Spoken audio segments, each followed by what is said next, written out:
නිර්මාණය කරනවා නම් තියෙන්න ඕන මූලික සුසුකම තමයි ඉවසීම. ඉතින් දැන් මං එතන යනකොට උඹට අම්මා මතක් කරලා වැන්නනේ. ඉතින් මං අම්මා මතක් කරලා වැන්න නම් ඌට කරුණාවෙන් පහදලා දෙන්න තුනා අම්මව ගන්න කරලා බයින්න එපා. එතකොට තාත්තට සිටියා අමාරුවක් වෙනවා. බයිරන්න අම්මට විතරක් නෙමෙයි තාත්තට අම්මා මතක් කරලා වැන්නන්නේ. යකෝ ඒක මාර කතාවක්. මගේ අම්මා තාත්තා ගන්නවා කන්නේ උල්ලව්ව. ඉතින් මොකද බං?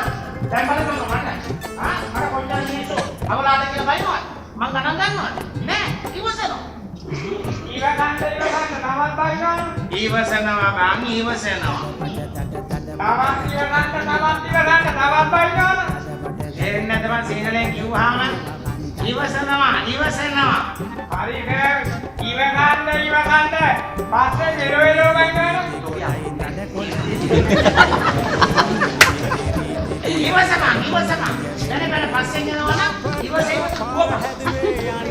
සර් මම ඉස්සර මේ වේශ නිරූපණ ශිල්පියෙක්. සික්කක් කොහොමද?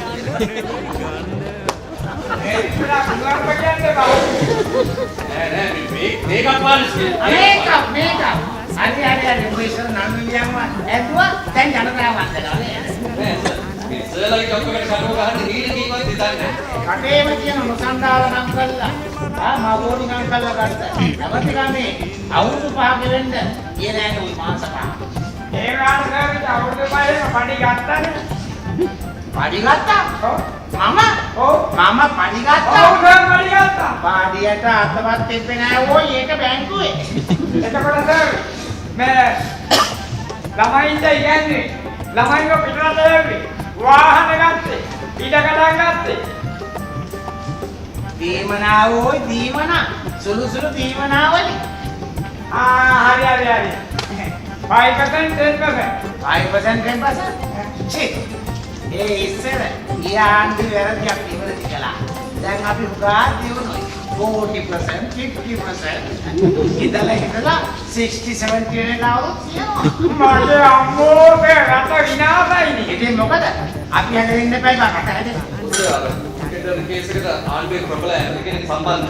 වරුණේ අයිසේ ඕවා කුමන්ත්‍රණ ආණ්ඩුව අපහසුතාවයට පත්කාට ගහන කුමන්ත්‍රණ ඒවට පත්‍රකාරයෝ ආවොත් ඇස දැන් විපක්ෂය නෑනේ සර්. දෙකම එකයි. ආව විපක්ෂයේ නායකයෝ අපේ නායකයෝ එතනලා කොහොමද අනුබද්ධලා මේ අනුබද්ධනේ සර්. ඒකාබද්ධ. ඒ විපක්ෂයේ ඒකාබද්ධ අපි අනුබද්ධ අටි මාරයිනේ. ඕලෙවල් පාස් වෙද්දි කෙල්ලකොළු පෙළ කාලේ යනවා. ඒ ලෙවල් කරන්නට දෙන්නයි කියලා. මේකට නම් ඊට දෙන්න වෙනවා. ඒක කොහොමද සොරේ? ඕලෙවල් නැතුව ඒ ලෙවල්? හරි.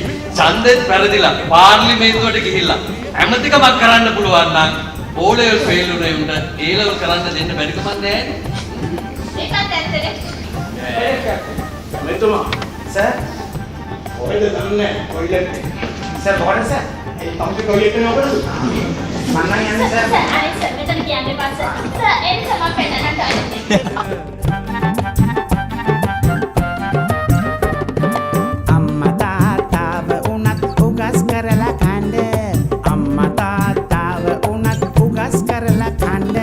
මෙහෙම රටක් ලෝකෙ කොහෙද අපිට ජොලිය ඉන්න මෙහෙම රටක් ලෝකෙ කොහෙද අපිට ජොලිය ඉන්න